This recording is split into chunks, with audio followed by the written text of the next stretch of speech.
So I am in Christina Anstead's house and I am doing her Christmas, you guys. And here's a sneak peek of what it's kind of gonna look like. Ooh, super excited. It's gonna look really good. So the Anstead family has an amazing dog that I absolutely love. His name is Cash. So they have a Frenchie. I freaking love that dog. We're watching him when they go out of town. It's that bad. I usually like to do personal gifts for my clients. Love finding something super personal. So, look, it's a statue of Cash with reindeer antlers. I put a bow on his head. All right, I'm gonna go give this to Christina today.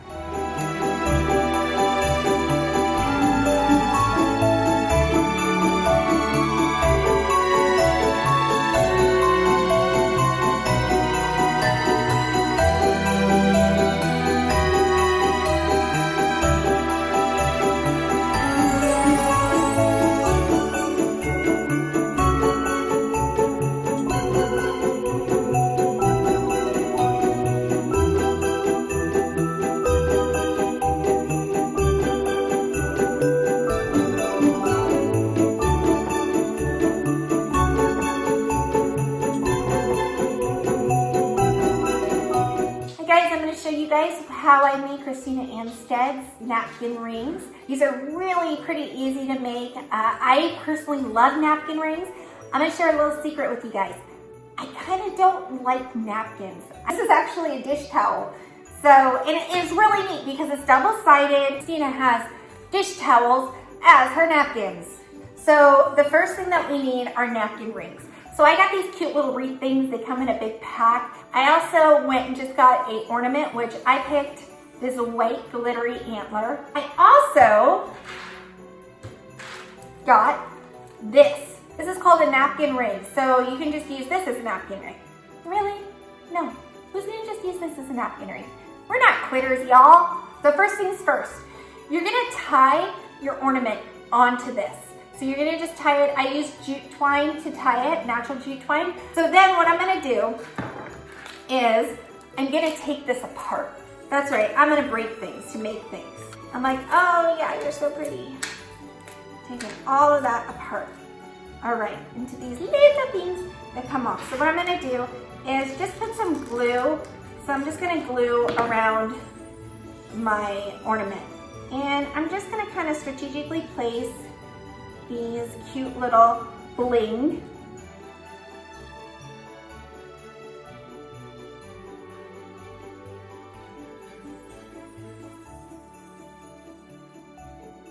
So now that I got my sides in, you can see that this is super, super pretty. If you have any empty spaces that you want to hide, go ahead and just glue a little jewel in there. And we have her napkin ring right here. So I'm gonna show you guys what it looks like with the napkin in it. And this is how it looks. Isn't that beautiful? Look at that, you guys. So we just made that.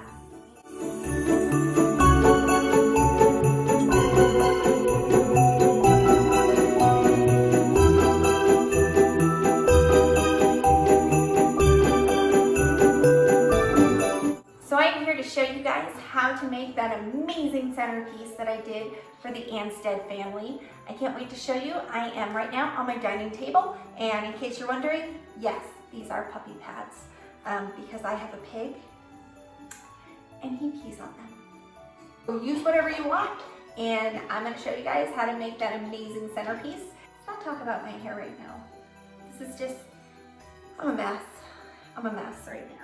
Super excited to show you guys this. It's totally doable, and I'm gonna break it down for you guys, and I can't wait for you guys to do it yourself. So first things first, what we're gonna do right here is we're going to paint the base. And what I did for this base is it's honestly just a box.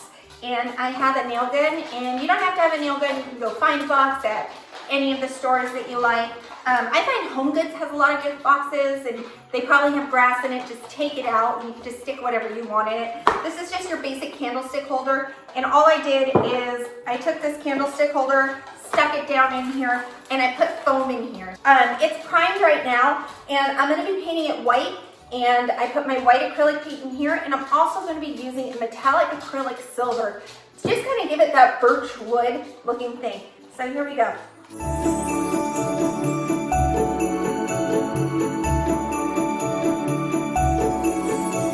All right, guys, so we finished painting it white because this is what goes best with the Anstead house, I figured. So now I'm gonna be using my acrylic paint. This is kind of fun. Now, there's no right or wrong way to do this. So what you're gonna do is, I like to just, I'm super messy when I do things. I know, it's messy. So I just go ahead and put the silver on here. And you just like, see how I have a little bit of silver on here? So I'm just gonna do a little bit. See how that works? Look at that. So, and then I'm gonna grab more silver, put it on. So I want it to kind of blend in. Now you can see I'm doing it while the paint is still wet, while the white paint is still wet. I don't want people to see that it is actually paint. So I'm just evenly putting in the brush strokes in there. You finished painting it, and now you're just gonna wait for it to dry before we do the next part, which should be easy if you have patience. I don't have patience. I think it's dry. It's not dry. You're gonna make your dinner, right?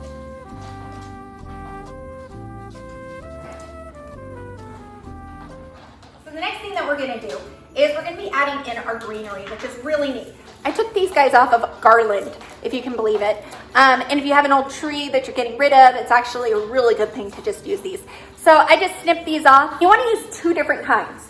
So the first one I'm gonna use is just this little green stick that you can find on any cheap garland. You're gonna have to use a cool glue gun. And the reason why is because you're dealing with foam here. And if you use a hot glue gun, then it's really gonna melt the foam. So what I like to do is I just like to go ahead, put the glue on here, and I just kind of stick them into place. There's no wrong way to put them. Okay, next we're gonna use the other greenery that we have, the different type. So you're just gonna go ahead and stick that wherever you want. You can just even stick glue in the spot that you wanna put it. All right, so we finished that. We put in our greenery, which looks awesome, I have to say. It looks really good. And then you may be going, there's so many blank spaces. Don't worry about it, you guys. We're gonna cover that next with some ribbon. And this is the ribbon that I used. It's kind of like a net-like type thing. Do you see that? It's kind of netty. We're gonna kind of try and put this in where the bald spots are. Where the bald spots are, not bald spurts. So you can start at one side if you want to. You can just glue it down. I'm just gonna glue it down because it likes to come up sometimes.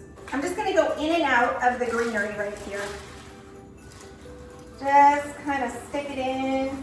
Just no right or wrong way. Some of it draping down.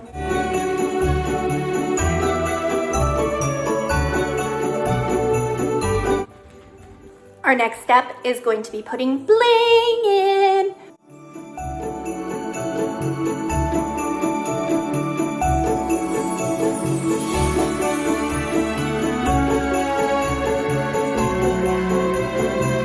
Next step, we have pine cones here. Now, I really don't like to use real pine cones. And the reason why is because they get so messy everywhere. So this right here is just found in the wreath section. I got this one at Hobby Lobby. A lot of this stuff today I got at Hobby Lobby. So with these guys, you're gonna wanna just kind of put them in spaces that you think it looks bald.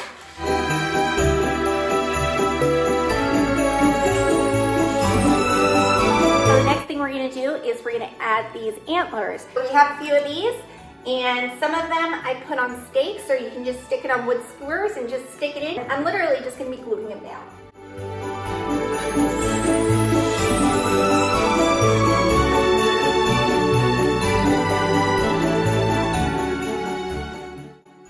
So what I'm going to be doing is just basically gluing these and sticking them in different spots in the arrangements. I'm going to use all 4 of them, so I'm going to want to evenly disperse them.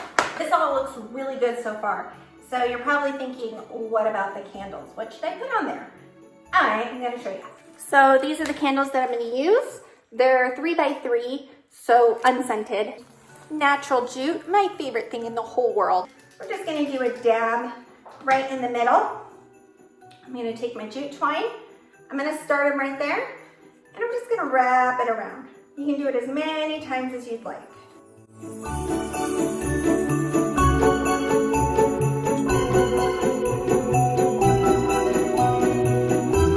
All right, you guys, we just finished the Anstead centerpiece for their table. It's really not hard. Don't be afraid to try, and don't say you can't do it, because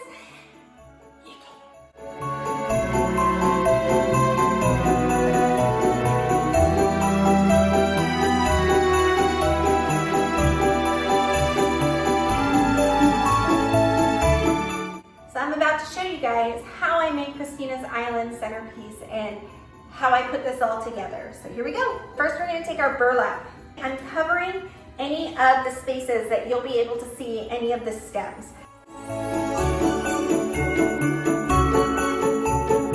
You can see that pretty much hides everything. It's kind of makes it all nice so you can't see what's in there. Next thing I'm going to do is I got these two pieces at Hobby Lobby. I'm just going to put them in the middle just because I found these two fillers and they were kind of perfect. So I based the whole arrangement off of these fillers. So I'm going to go ahead and stick one towards the back and I'm going to stick one in the front. It also gives it some weight too, which is really nice. You don't want this to be floppy and flimsy. So all right, the next thing I'm going to do, which is this stem. So it's just a stem of greenery. Stick that in the back. All right, see that? So I'm gonna throw probably around 3 of these pine cones in here. So then you're gonna take your mistletoe, which I like to call filler. You're just gonna kind of stick it in places that you notice there is maybe just a little bit showing. So what I'm gonna do is add this up here. So it's my bare piece. I cut them into smaller pieces so I can just have them peeking out. So I'm just gonna throw these guys in. These are just branches. Just gonna kind of throw them towards the back. Kind of fun, huh? But they're definitely not breakable, which is fantastic because when we store this, we don't want it to get broken. And if you use real branches, it'll break. This guy's totally bendable, which is amazing. So this is how I did Christina Anstead's kitchen island bouquet. You can see it's super easy. It didn't take a lot of time. You can totally do it. It's definitely doable.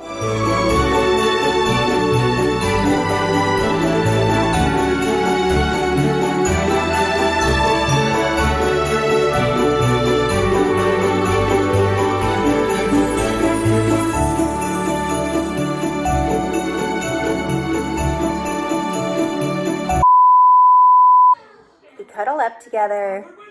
We watch a movie, and George falls asleep. This is what happens. What do you think he's dreaming about? Biggie dreams. Biggie dreams.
For watching this video. If you like this video and any of the videos, be sure to subscribe. Also like this video and share it with your friends. I would love to hear comments from you, so go ahead and just comment below with anything that you'd like, just to say hi or ask what else I can do. And yeah, that's it. All right, bye. Say bye.